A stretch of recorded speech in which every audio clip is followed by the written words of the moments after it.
Hello, and on behalf of the League of Women Voters, I would like to welcome you to this Colorado 3rd Congressional District candidate interview. My name is Wendy Pollock, and I am on the Board of Directors of the La Plata County chapter. I'm a resident of Durango.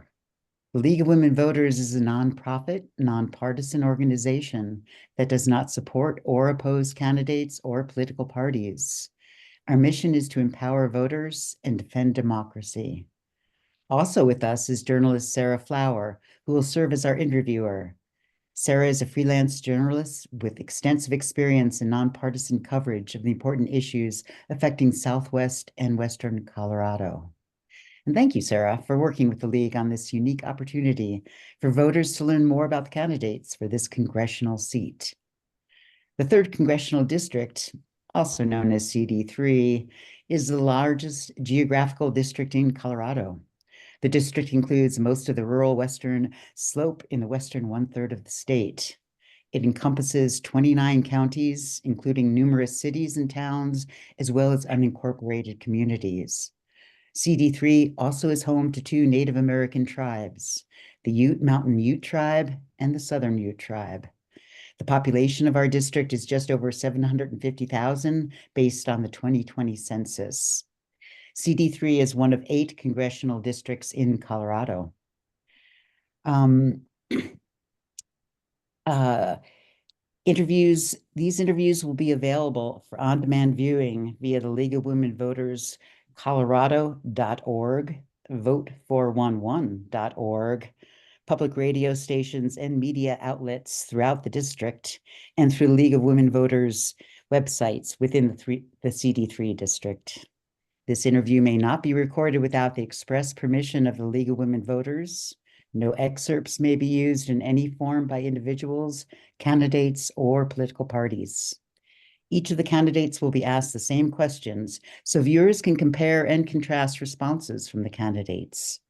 The questions were gathered across CD3 and vetted by a nonpartisan committee of League of Women Voters members to represent a cross-section of the district.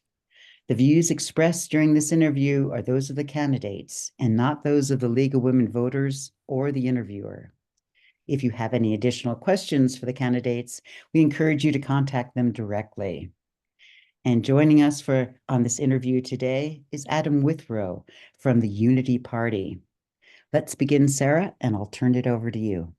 Great. Thank you so much, Wendy, and thank you to the League of Women Voters for this opportunity. Now, the goal of this interview is to present the views of the candidates seeking CD3 in a fair, nonpartisan setting so that you, the voter, can make an informed voting decision.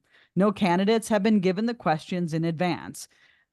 Yeah, I encourage you, the listener and watcher of this video, to carefully listen to the candidates' responses. Did they answer the questions? Does their response indicate an understanding of the issue? Each candidate will be given 2 minutes to answer each question.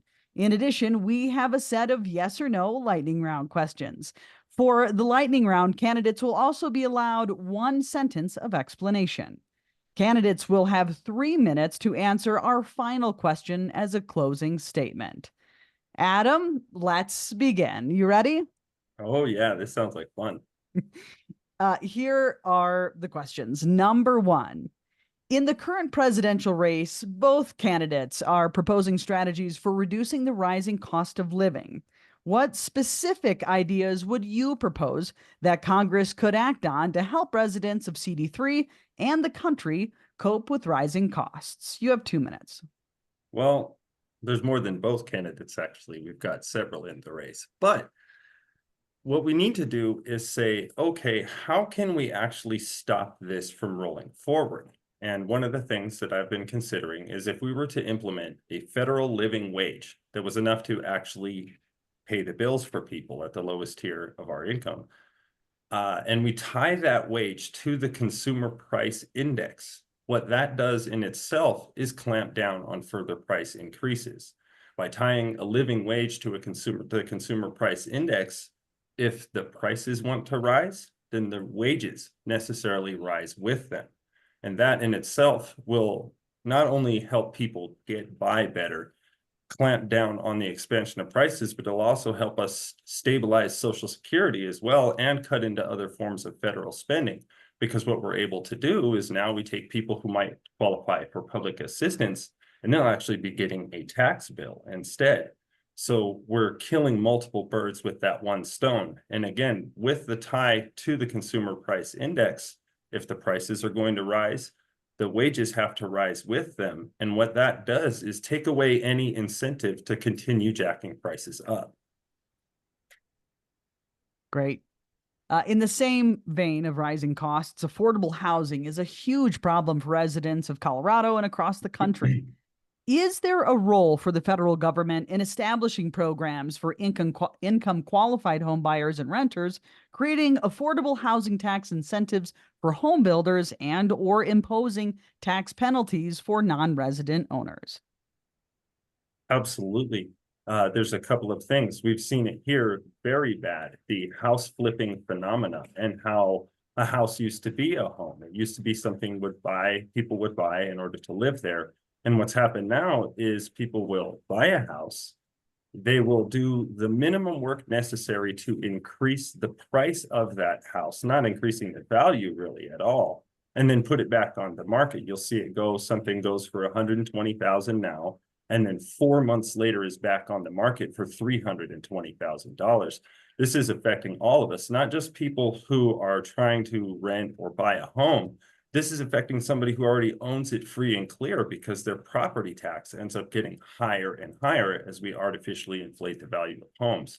So we need to establish penalties for house flipping or strong disincentives to say, if this is bought not as a primary residence, if this is bought strictly as an investment, this is going to be taxed like that. And if this is bought as a primary residence, we should also incentivize that as well, give people a chance, and not only a break in taxes, but maybe a credit. And I think we need to back down things like the LIHTC program. While they sound really great on paper, what happens, LIHTC is the low-income housing tax credit. It's for developers to establish rentals, apartment complexes, and things like that. They have to honor this tax break for 15 years, after which they're free to do what they want.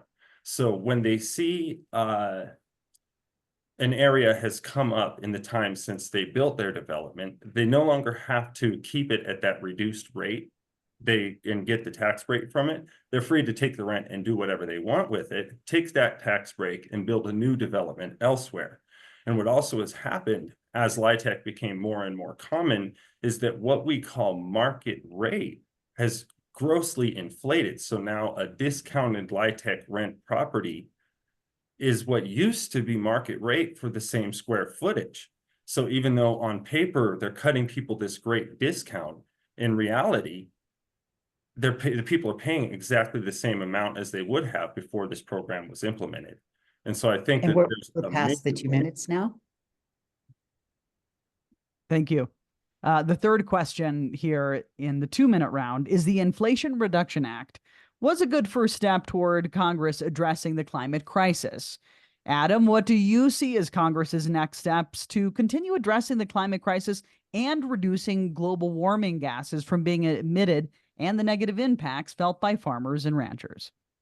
First of all, we need to stop expanding our drilling programs. That is not helping us at all. Instead of expanding drilling for oil and gas, what we need to do is stop exporting. If you want to have some fun, look at the Department of Energy will show you export graphs as the years go by, and look at the last decade and watch how much it has exploded, our oil and gas exports. I mean, we're talking exponential growth in putting them out. So what we need to do instead is let's ban the net metering offset caps. If you try to go solar right now, your utility is only going to pay you about 100% over your house's historical consumption. So let's ban that and say, if you are able to generate electricity, let's make it so your utility is going to pay you for all of that. Because what that does is give any homeowner an incentive to maximize their generating capability. If you look at a house, usually a 100% offset can be achieved on 10 or 20% of the roof. So if instead we ban that offset cap, now you have 1,000% offset. Even people who try not to believe that the climate is changing, which we know it is, can see that money that they'll make, and they'll go ahead and invest in it anyway, which will cut into our consumption of fossil fuels. And the same for people who have got land that they can develop for wind. If they had a zero, sky's the limit, as much as you can generate, you'll get paid for, then people are more likely to adopt that. And at the same time, if we can bring back forms of rebates and offer better tax credits for people going wind, going solar, then we're going to find ourselves in a better place much more quickly, because then people's personal beliefs don't matter. Even if it's only going to the profit motive, they're ready to help save the world to make some money in the process. Thank you. We're going to switch gears here a little bit to certainly a big topic. Given that no new immigration reforms have been enacted by Congress in many years, if elected, what would you specifically advocate for or against to address immigration reform?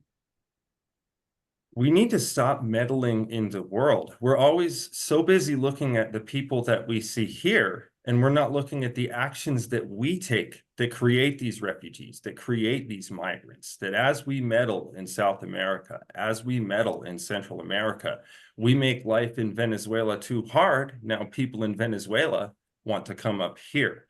We set up extractionist, exploitive policies to where we're outsourcing work to them for a lower price. And these people say, well, this country is so wealthy, let's go there, because then we can have that better life. Instead of, if we can cut them a fair deal when we're doing business, if we can stop meddling in their affairs, stop trying to topple their governments, then people will not want to come here. And at the same time, if we can project a more realistic image of American life, what we send out to the world is something as though all of us are smiling and we're all wealthy and all of that. And the real life fact, we live in CD3, and you know full well that's not the case. It's difficult. We have widespread poverty. We have widespread. I live in Pueblo, where I hear gunshots every couple of days from my front porch. This is not the picture we send to the world. So on one hand, our government, we take actions to make life difficult for people in their countries, and then we tell them like we're living in some kind of heaven. And so instead of building a bigger wall and turning this into a prison or mass deportations, what we need to do is help make our neighbors, our neighborhood, global neighborhood, a better place to live. And then people won't be running here to escape the problems that we have created for them. Thank you. Switching gears again, do you think that the federal government should have a role in education in our country? Please explain your views. I think there need to be a set of standards that we're all held to. Obviously, the federal government needs to help pay for it, because in a lot of areas, again, we live in the 3rd Congressional District. You go to some of our smaller towns, go to Walsenburg or go to Colbrand, and say, how are they supposed to provide that for themselves? So the government needs to set a set of standards that we can educate children to, and at the same time help provide the means to deliver that education. And that's about all the role there. When you see people trying to expand these voucher programs, essentially divert public funding to private schools, no, we shouldn't be doing that. When they see people trying to push religion into schools, no, that's not where that belongs. You want religion? Go to church. We need a basic secular education available for everyone. And the government's basic role is to monitor and fund it. The next topic we're going to is definitely a hot button divisive topic in the nation. Given the increase in school and other mass shootings, what steps would you take to lower the rate of gun-related violence in our country? We need to address the desperation in our society. We need to realize that what causes somebody to go and want to kill other people is the fact that their life seems to have no future. That we show them, a young person sitting there looking at a world that is warming and a family that is poor and everything is mean to them, and they're never going to be famous, they're never going to be rich, they're never going to be anything. And they look at that right across the way at these other people that just laugh at them for being nothing, and they want them to die. And it's a cultural pathology. It's the fact that we have created a sense of viciousness in all of us, that we lust for blood. War is now considered entertainment for people. And that when we do this, and when we have a sick society full of desperate people, they're going to do this, that the way to go about it is to help alleviate that desperation, level the playing field. And it's so much of that is more of a cultural issue than a government issue.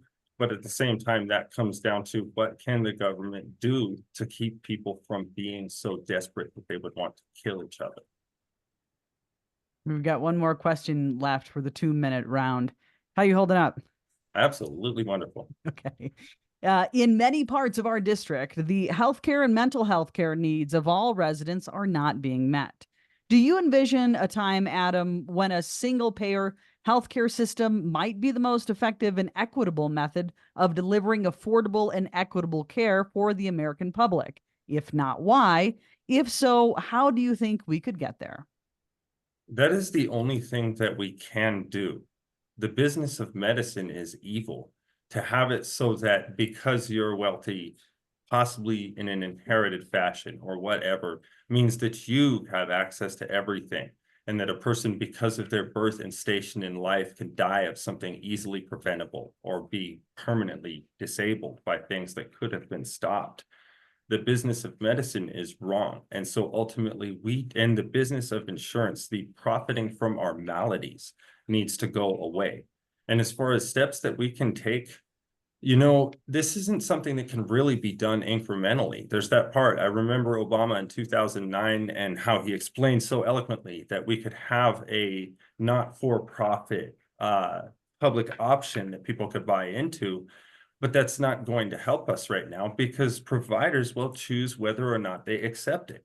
What we have to do is fundamentally redraw healthcare, our attitudes toward it and our access to it. And to do that is to essentially ban for profit, ban corporate profit in the name of healthcare. Return physician into licensed drug dealer. You know what I mean? And we can't do that anymore. And so what it means is drafting legislation that specifically creates that system and then pushing to implement it. There is no, because we take baby steps, they'll get us nowhere. Thank you. That concludes the 2-minute portion of the candidate spotlight. We're going to switch it over to lightning round. Lightning round is yes or no questions, and you can be allowed 1 sentence to elaborate if needed. You ready? Oh, yeah. Okay. First question. Are you in favor of a path to citizenship for immigrants defined as dreamers who are living in our country? Yes, absolutely. Number 2, do you support term limits for the Supreme Court? We need them. Yes. Do you support raising the national minimum wage? We must have a living wage. Yes. Given the issues surrounding campaign finance, would you support the proposed legislation, the Disclose Act, that would provide disclosure of campaign spending and combat the use of so-called dark money in U.S. elections? Yes, absolutely. Are you in favor of using federal lands for the construction of affordable housing? Yes, if that's what it takes. Yes. Would you support the Equal Rights Amendment becoming the 28th Amendment? Absolutely, yes. Do you support passage of the John Lewis Voting Rights Advancement Act that would strengthen legal protections against discriminatory voting policies and practices? Yes, absolutely. And lastly, are you in favor of a national policy of protecting abortion rights? Yes, but we have to be careful. I wish I had more time because but I don't want to, if I won't break the rules. Thank you. That concludes the lightning round. So we've just covered several issues on a range of topics. In your opinion, Adam, what are the top 3 issues facing our congressional district, and briefly describe how you plan to address these issues if elected? Number 1, poverty. We live in a poor district. A lot of our towns, medium income in the mid 20,000 a year. Colbrand, as an example, with 14,000. We know our average median means half the people make less than that. Poverty is number 1. It's bad. Number 2 comes back to poverty. Housing. It's insane. The cost of rent right now. I live in Pueblo. I know a lady who is getting a 2-bedroom. She pays $1,800 a month. That is vulgar. That is obscene. We have to fix this problem. Number three, I don't really see one. I think that our two biggest problems right now are poverty and housing. Great. Thank you, Adam Withrow of the Unity Party, for taking the time to meet with us today. I'm Sarah Flower, and we're going to switch it back over to Wendy Pollock with the League of Women Voters. Well, thank you, Sarah, and thank you, Adam Withrow. In closing, the League of Women Voters would like to remind those watching or listening to this interview that the views expressed are those of the candidate and not those of the League of Women Voters or the interviewer. Prior to casting your vote, we encourage all voters to learn more and do their own research on any of the statements made by the candidates during this interview. To find out more about the candidates' positions on issues, we recommend that you visit vote411.org, ballotpedia.org, the League of Women Voters Colorado.org, and the websites of your local chapter of the League of Women Voters.